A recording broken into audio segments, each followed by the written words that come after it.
Karen Carter.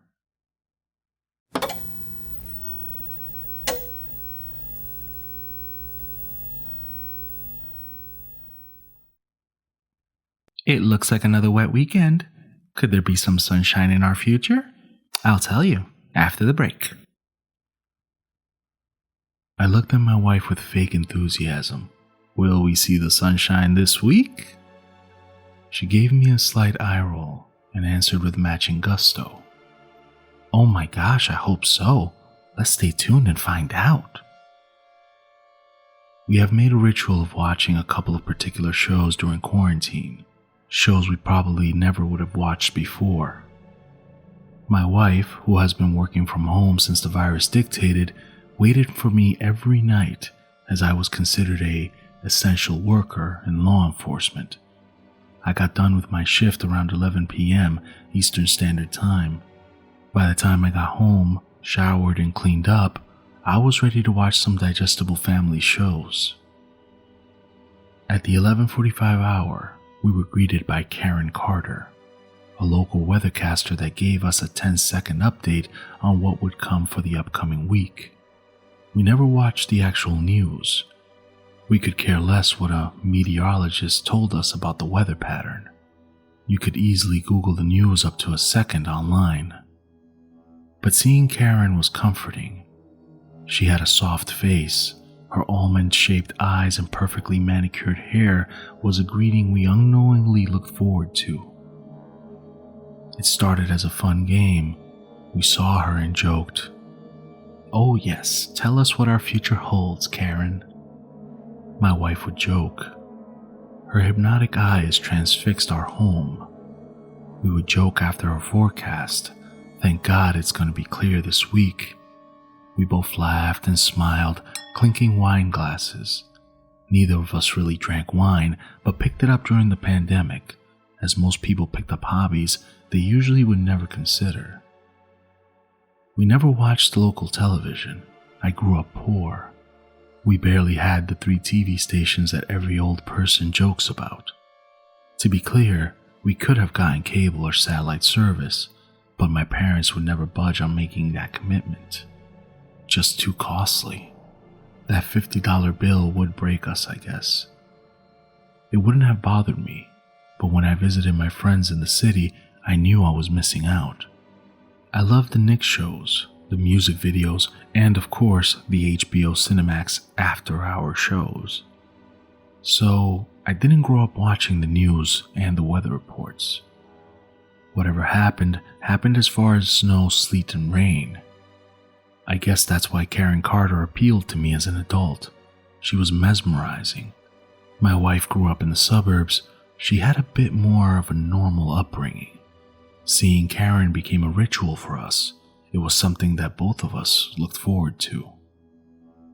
We watched reruns of shows we've seen over 100 times, almost forgetting that the second commercial break would present the immaculate Karen Carter's weather report, which always brought to us such a nice treat.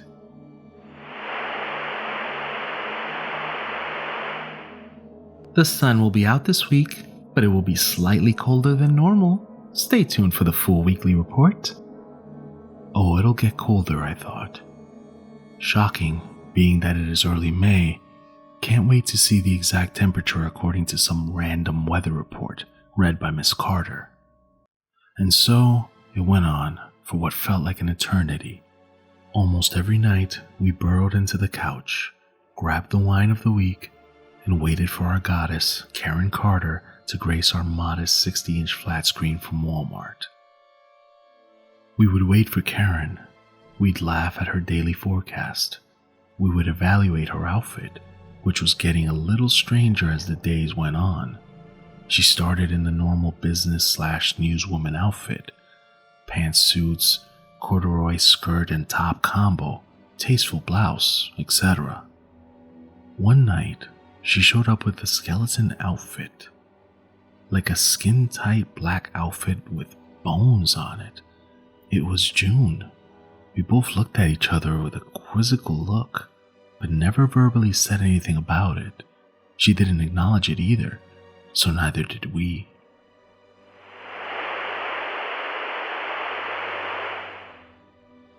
Karen did not grace our screen the night after. My wife and I were ready as always, popcorn, snacks, drinks, but Karen was a ghost. We watched the commercial break, where she would usually pop up to make her fairy tale predictions about the weather. Nothing. I glanced at my wife from the side of my eye. I didn't want to show panic in my face. She was stoically staring ahead. I could tell she had the same feeling as I did. We ignored the night before and went about our day. We hoped it was just an off night for Karen. We set it up like so many nights before. Then, the commercial break we had been waiting for.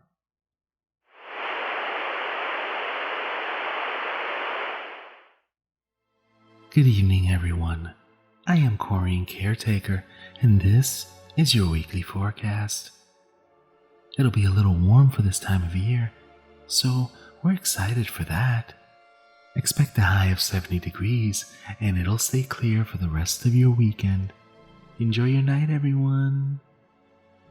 What? We both looked at each other with depression and sadness. What happened to Karen? We have been watching her for months now, waiting, obsessing. Now we get an imposter? Corrine Caretaker? What kind of fake name is that? What have they done to Karen? My wife tried to calm me down, but I was not having it. I've lost so much in this awful pandemic. I can't lose Karen too. She was like family to us. The next few days were the weekend, when Karen typically wouldn't be doing any of her weather updates. I hoped next week things would return to normal. Monday night, the redemption.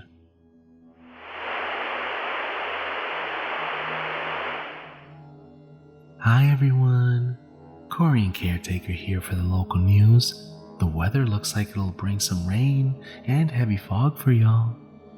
I'd get your rain gear and galoshes ready. Bundle up your children because... No, I'm not gonna sit here and watch this. Someone or something has taken our beloved Karen away from us. I can't stand by and watch this. What are we supposed to do? My wife asked. We're going to find Karen and bring her back, I said. I could tell my wife was getting worried, but then after a few moments, she raised her eyes to mine. Let's do it. My wife and I dressed like amateur cat burglars outside the news station. We are both dressed head to toe in black, with black hats to match. We both decided that the N95 mask would suffice for this potential rescue/kidnapping mission. Might as well be safe during this trying time. I waited outside until an employee slipped out the back door for a smoke break. Quickly, we made our way inside.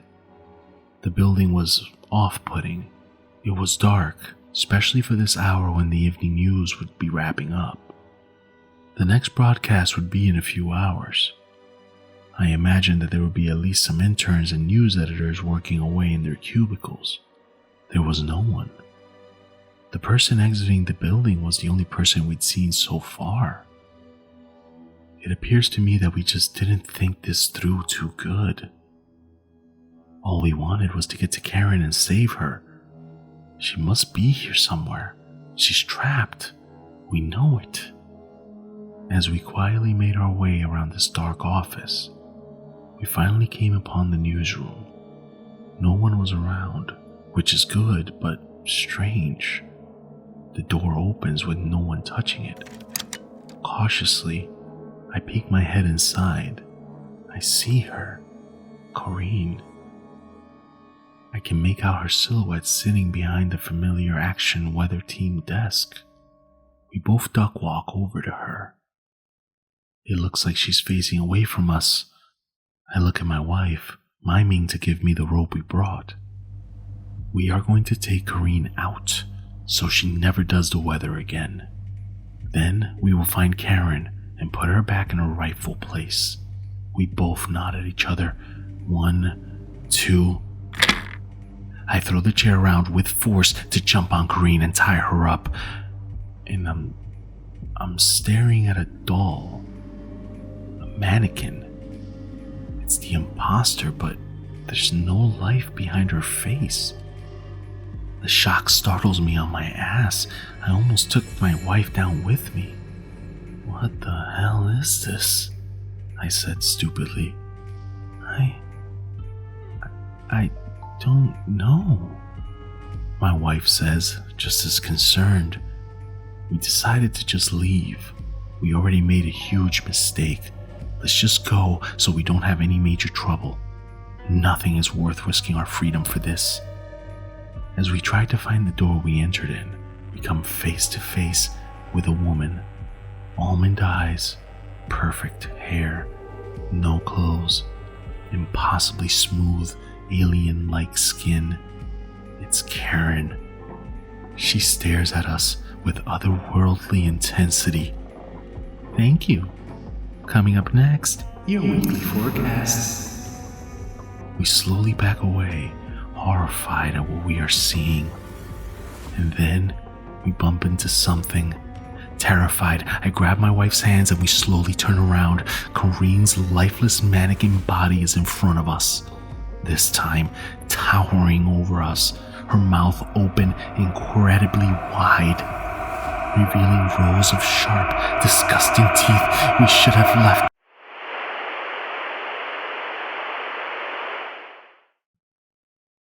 Good evening, everyone. It's Karen Carter. This week will be clear. Don't look more into it. Enjoy your life.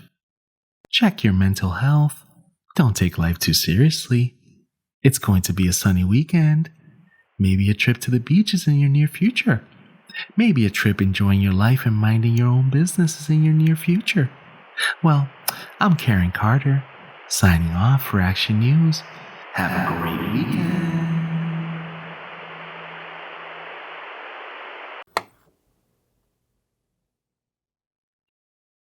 Hey guys, it's Demon here. Wow, that was interesting. Loved it. Loved every second of this story. It was pretty fun. Getting into the characters and trying to do this bubbly Karen Carter was not easy. I don't know if I pulled it off. You guys will be the judge of that, but I'm pretty happy with it. I want to say a special thank you to Blake Blizzard for allowing me to use this story. Thank you so much. It was fantastic. He does have other stories out there. I'm going to try to post a link below to some of his Reddit stuff. But hopefully I can work again with him in the future and we'll have some more awesome stories. All right. Thank you guys for listening. From my time recording this, I think I'm around 80 subscribers, which is pretty awesome. I was not expecting that at all in just a couple of months. So that makes me happy. That's pretty cool. I'm excited about that. So thank you guys for all the love and support. And yeah, have a great night.